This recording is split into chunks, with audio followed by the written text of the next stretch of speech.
Hello friends, today we are going to visit Manchester United Stadium. We are going to go behind the scenes at one of the world's most popular and most successful football clubs on a Manchester United Stadium tour. Since the club's formation in 1878, Manchester United have won 64 trophies, with Old Trafford Stadium at the heart of their success.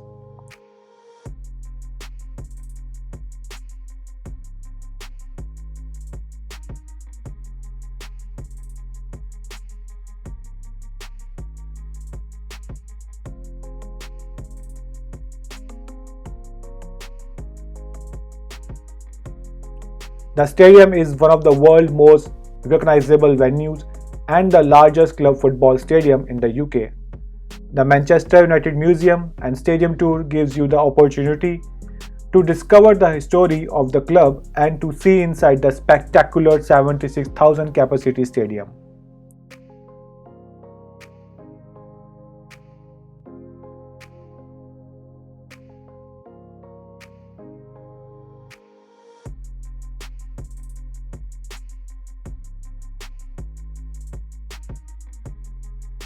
We are going to find our favorite player's seat in the dressing room, find in their footsteps toward the pitch through the player tunnels, and take the manager's seat in the dugout.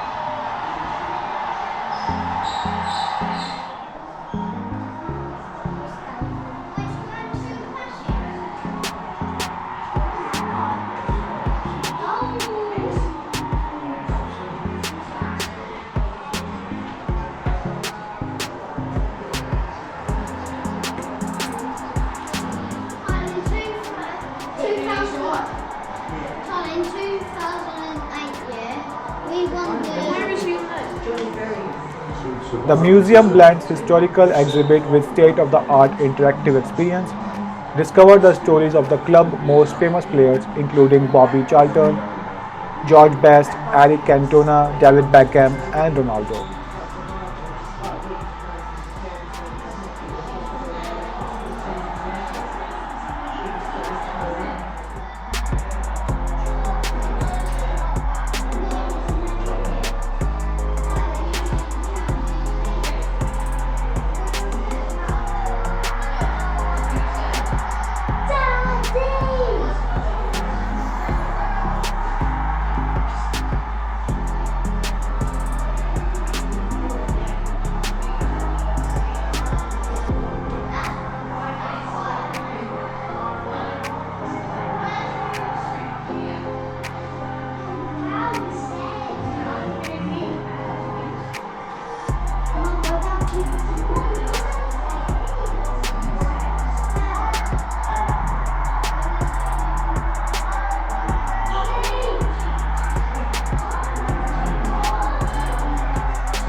The stadium tour lasts for 80 minutes and includes the players' dressing room and the chance to emerge from the tunnel into the theatre of dreams. Whether you are a lover of the beautiful game or not, this is the classic Manchester experience not to be missed. Good morning, everybody. Good morning. Good, that's good. We'll work on that as we go around, that's fine. Well, a very warm welcome here to Old Trafford, the home of Manchester United. Just before we officially begin, I just want to ask, are we all Manchester United fans? Yes. Who said no? Use support.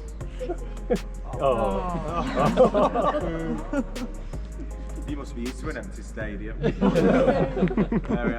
are. It's 1-0. Anyone else? Anyone else? Oh, just everyone else. Anyone else? Feel free to declare it now. Who do you support? Villa. Oh, you're all right. Anyone else? Villa. Liverpool. Ooh. Don't worry about it. Everyone's welcome here at Old Trafford, of course they are. I'm sure we're welcome at your stadiums at some point, especially when we win. So there we are. But yeah, welcome to Old Trafford, as I mentioned, the home of Manchester United, also known as the Theatre of Dreams. Currently, we're sat in the Sir Alex Ferguson stand here, and this actually houses 25,000 of the 74,000 seats that this stadium can hold. The only other larger stadium is, of course, Wembley, and that can hold 90,000 seats. We don't really count that because that's home to the national team of England. So this is the largest stadium in the country, as well as in the Premier League. 74,000 seats, absolutely incredible number here. And on a match day, completely just deafening with the sound of the fans cheering the team on. You know, on this tour, we'll start here in the Sir Alex Ferguson stand. We'll make our way over to the ability platform in the corner, where it's a brilliant place for photographs. We'll head over to the stand facing. We'll see the old tunnel, you'll see the new tunnel, you'll see the dugouts, you'll see the press room, you'll see where the directors sit. And of course, on this tour, you will visit the home players' dressing room as well. It's one of the highlights of the tour here. But where we are now, I'll give us some information about where we're currently sat. As I mentioned, Sir Alex Ferguson stand, 25,000 seats, and was renamed after Sir Alex completed 25 years at the club here. Yes, young man. Be at Carrington at the moment, he should be. It's 5 past 10, so yeah. Yeah, 5 past 10 he'll be at Carrington now, doing his first of many warm-ups, I assume. So yeah, they're well away from the stadium. The players don't really come here apart from on a match day. So as I mentioned, this stand here that we're in now, you can't actually see it, there's actually 3 tiers. We're in the lower tier here, there are 2 tiers above us. You'll see it as we go further around on the ability platform. Named after Sir Alex's 25 years here, obviously left after completing 26.5 years. Won 38 major trophies, including 13 Premier League titles. Now, the stand next to us here on what is my right is the East stand. It's also known as the scoreboard end, because up until the early 70s, there used to be a manually operated scoreboard just about where the Adidas sign is now. So if a player scored, they'd have to change the letters and the numbers around. Also as well, because all matches used to kick off at 3 o'clock back then, they used to display the current half-time scores and the full-time scores at half-time and full-time for all the matches that kicked off at 3 o'clock as well. Now we have 4 electronic digital scoreboards that you'll see, the little black rectangles, they're digital screens, and we have 4 of them around the stadium in each corner of the quadrants of the stadium. It's only us and Liverpool in the Premier League that don't have a massive TV screen in our stadiums. The reason for that is, firstly, we want you to watch the football here, not watch it on the screen. And secondly, we'd have to remove additional seats and we'd lose revenue from that, and that's why both clubs don't do that at all. Now facing us is the Sir Bobby Charlton stand. We all know who Sir Bobby Charlton is, or you should do. A legend here at this club, been well associated with the club for over 60 years, a former player, current director, and of course an ambassador for the club as well, and the stadium was named after him in his honour just for that. On a match day, and we hope to see him here soon, he will be sat within his own stand in the actual director's box there. That's sort of the reddish, purplish leather seats, a very posh part of the stadium here. But on a match day, that is absolutely super busy over there, because that's where the players are, that's where members of the press are, that's where the directors are. It's a very busy, it's only a single tier, but it's one of the busiest on a match day, and I can't stress that enough. Now, you can see just below the sign of Sir Bobby Charlton, you'll see the gantry there, and also tucked underneath there, that's where we have some of the TV cameras. So when we're watching at home, for any of you that are the armchair supporters like I am, you are watching those cameras on TV, and there are 23 of them on a match day. And then just on this side here, this is known as the Stretford end, and this is the reason why it's called the Stretford end is because about a mile that way in Greater Manchester there's a town called Stretford. And when the stadium opened on the 19th of February 1910, so we're just over 112 years old here at Old Trafford, That is the only original name of the stand to hold it, and on that opening match in 19th February 1910, we played Liverpool, we scored 3 goals, it doesn't matter what they scored. We're not really interested in that result, so we don't mention it. We beat them last Monday, it's fine. So what we're going to do now, we're going to leave this area now, because we've had a slight introduction here of where we're going to go. We're going to make our way over to the ability platform over there. When we arrive there, you will know what I mean in terms of photo opportunity. If you could all stand up, follow Alex down.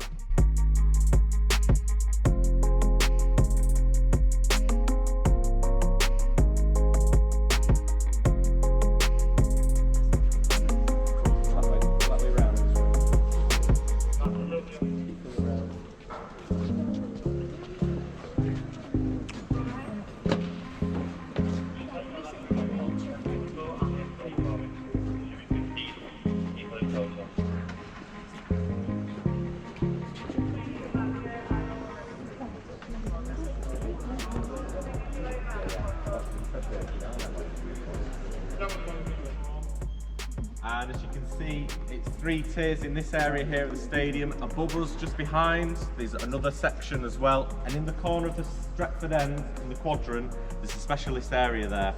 Up until a few years ago, we used to get 76,000 seats in this area around the stadium. That dropped to just below 70, just over 74,000. The reason for that is we added the ability platforms here. And this area of the stadium that I've just pointed out are there for people with disabilities, whether that's in a wheelchair, visual impairment or hearing issues.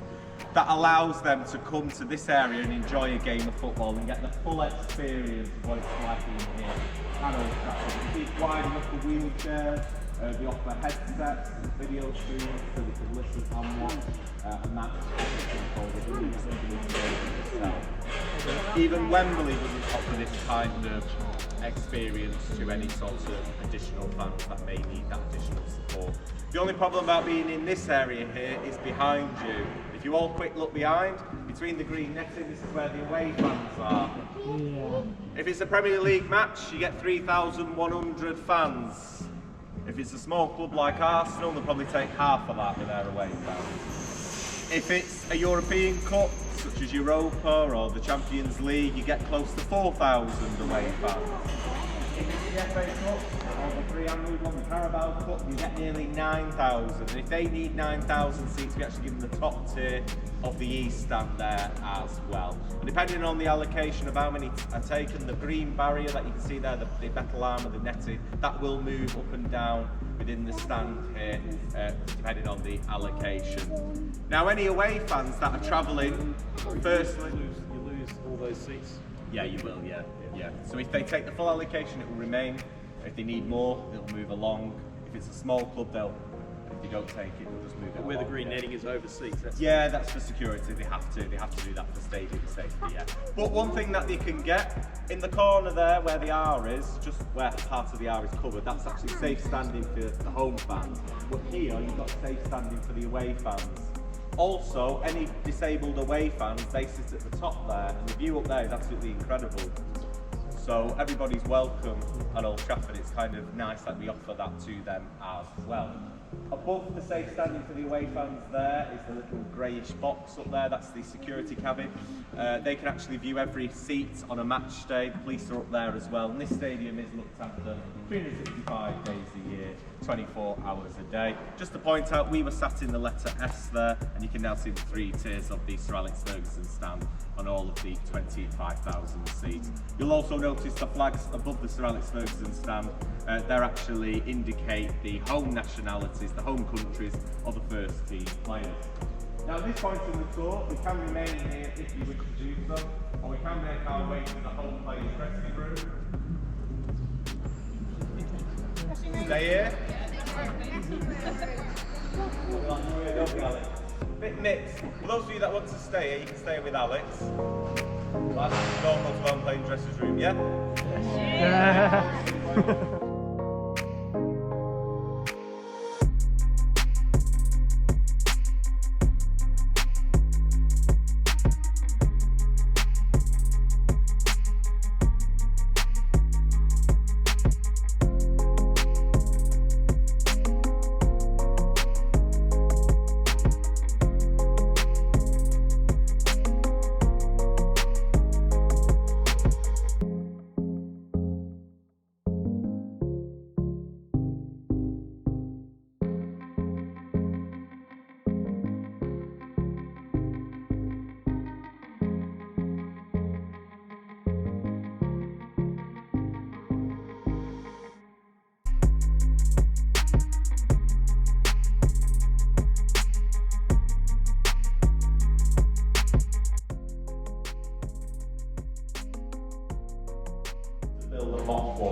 rumours have it that Barcelona offer that, but we're not too sure about that. Some say it's a mock-up, but this is the official one that Manchester United used on a match day. This is where they were when we played Liverpool, and this is the home players' dressing room.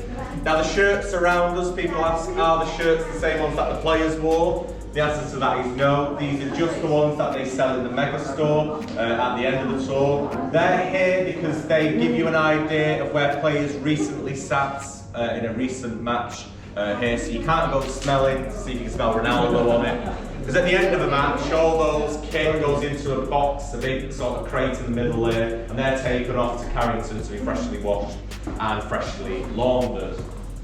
Now the actual design of the interior here was actually done by Jose Mourinho, because before that it was just made out of wood paneling. When he went on the old tours, it didn't look anything as modern as this that we have now. And he wanted a modern looking dressing room, so he designed the style of this.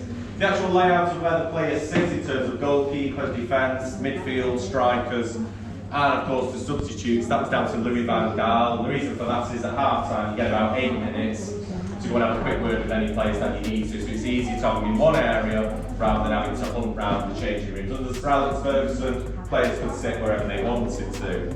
Now normally players on a match day would arrive, they'd stay at the hotel overnight, they'd have something to eat, then they'd come in 90 minutes before. On the Eric Ten Hag, players are coming in 3 hours before. They're having a meeting upstairs in the number 7 bar, they're having something to eat there, they're talking tactics, then they come down here, they go out for a warm-up, they then come back in. 2 bells are sounded by the referee, the final one tells the players, you'll hear it walking around the clock here in both changing rooms, that they need to go out and get lined up in the tunnel, ready to start the match. They come in at half time. Behind the roller shutters here, there's an interactive, 2 technical interactive screens that allow tactics to be displayed, as well as the traditional tactics board there that Eric Ten Hag likes to use as well. Now, whether a player has played 5 minutes, 50 minutes, or the full 90 minutes, behind this roller shutter here, there are 2 ice baths that are heated to just 2 degrees. Every player will stand up to chest height for about 1.5 to 2 minutes. It helps with any injuries and knocks they've picked up. It will also remove the lactic acid from the body. There is one player that will spend 30 minutes in that ice water. I think we all know who that is. Of course, Cristiano Ronaldo. He actually has one at his home. He believes in it that much. Either end of the changing rooms are 2 showers and toilet facilities as well. Now many years ago it used to be half the size. You used to have the home dressing room here, you used to have the away dressing room here, you used to have the boot room as well here. They decided to knock that wall down and move the away dressing room to the other side of the tunnel. Now what we're going to do now, we're going to make our way out to the changing rooms. We're going to actually follow in the footsteps of the players on a match day, because players will come and go through this way, not the stairwell we've just come through, okay? So you've all like to follow me out.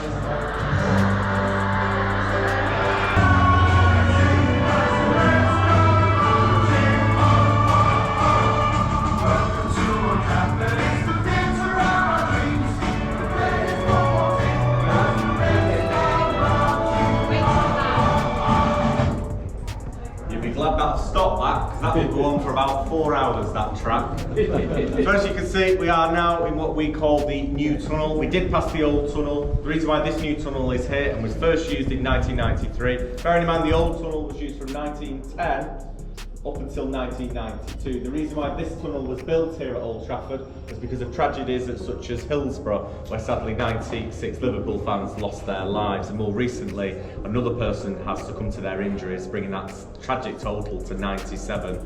From tragedies comes safety, and a report was commissioned, called the Taylor's Report, that made recommendations up and down the countries that allowed stadiums had to take safety into consideration, and one of the points they made was access for emergency vehicles if an incident should happen.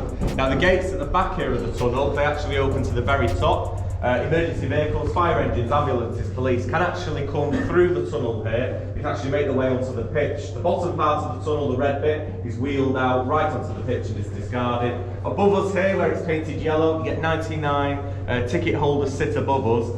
And what they do, they clear them off, and it's 2 hydraulic rams, and that actually raises this part up into the air, and that allows emergency vehicles onto the pitch. It's also useful for concerts. We recently had Billy Joel here, and we also had the Rolling Stones as well, so you can get bits of stage, bits of audio equipment through as well. Now, as you know, Manchester United are always on the left, The home team are always on the right. They also do the post-match interviews here at these advertising boards, and also at the back of the tunnel there's an area where there's little tiny little open rooms with various branding similar to this, where they conduct other TV interviews as well. Now, either side here of the tunnel there are two plaques. These two plaques are very important. Most people don't notice them, but they're very important to Manchester United because these are both chairmen of Manchester United that actually saved the club from bankruptcy. The gentleman on the left, John Henry Davis, he actually changed the name from Manchester United, from Newton Heath Football Club to Manchester United. He also saved the club from bankruptcy, and he also bought the land we now have the stadium on at the present, and he bought that for £66,000 back then. And this other gentleman here, Mr. James W. Gibson, again saved the club from bankruptcy. He was a former chairman. Also invented what we now know as the youth system here at Manchester United, and also brought a manager here known as Matt Busby to the club as well. Now, as part of this tour, what we like to do now, we're going to have an experience of walking out through the tunnel here at Old Trafford. If we get all the youngsters to come forward first, all the grown-ups just take a step back. And what we need,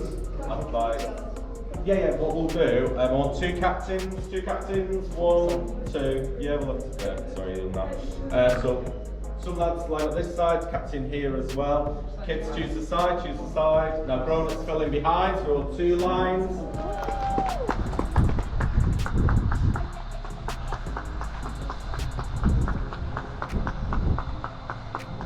Now where we are at the moment, if you look, you'll see above here, you see 2 massive windows with the blue surrounding. That's actually 2 TV studios.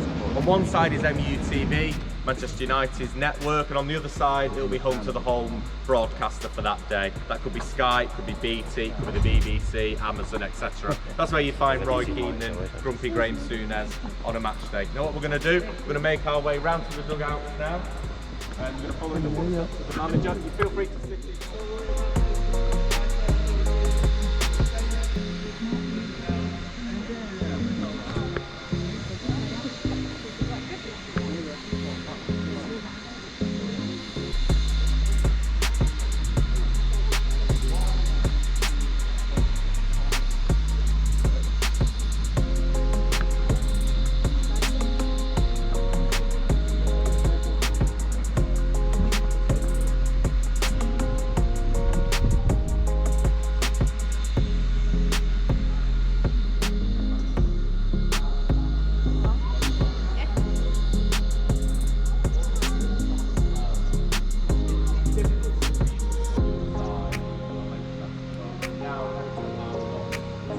The only strip here of AstroTurf here. The rest of the pitch fully grass, just a nylon fibre base. What they do, they shave the top half off, they scrape the top layer off, you're just left with the nylon base and a bit of sandy layer. You plant the seeds on top of that. When the grass starts to grow, the roots actually hook onto the nylon fibres, and that actually holds the pitch down.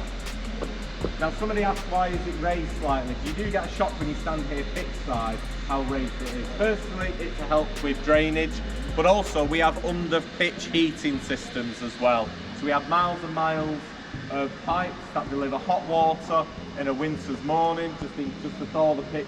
That's why we can continue playing football throughout the winter. And most Premier League clubs will have the same technology as well to allow them to do that.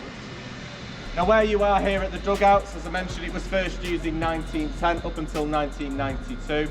The Busby Babes used it, the United Trinity used it, that's Best Law and Charlton. Also the likes of Eric Cantona and Ryan Giggs used it as well. It's a very important part of the stadium because during the Second World War it actually got some bomb damage in 1940 and 1941, and the stadium was reopened in 1949. During that time period we were actually playing our games at Manchester City's ground at Main Road. 2 stray bombs landed on this part of the stadium, causing significant damage to this part of the stand here. And they decided to, when they came to inspect it, they realised that the dugouts from the tunnel was fully much intact. And so they built around that. And a lot of the stadium that you see around us here is less than 40 years old. This is the visiting team on the left, this is the home team on the right. Up until the start of this season, it was the opposite way round. So the home team used to be here, so we moved the heated seats over because we don't want the visiting team to have heated seats as well. Above us, we've got the director's box on the left either side. The left-hand side is for the visiting team, the right-hand side is for the home team. Every director gets 4 seats, apart from Sir Alex Ferguson, who will have 8 seats. There's also 1 seat at the front, at the very front left. You can't see it from here, and that bears the name Sir Matt Busby. Above the directors, the oblong shaped above us, that's known as the TV gantry, and that's where the radio commentators are based. And on a winter's day, you can actually feel it vibrate. They access it by going up a stairwell at the back and through a tunnel on the roof and down a flight of stairs. That's where you'll find Gary Neville and Martin Tyler on a match day up there, as well as Alan Smith, etc. On the left hand side here, you will see the TV screens are covered up. That's where members of the press sit. Now, at the end of every match, you will always do your post-match interviews, and that's where we're going to go now. We're going to make our way to the press room here at Old Trafford. Bearing in mind this is the last time that we will see the inside of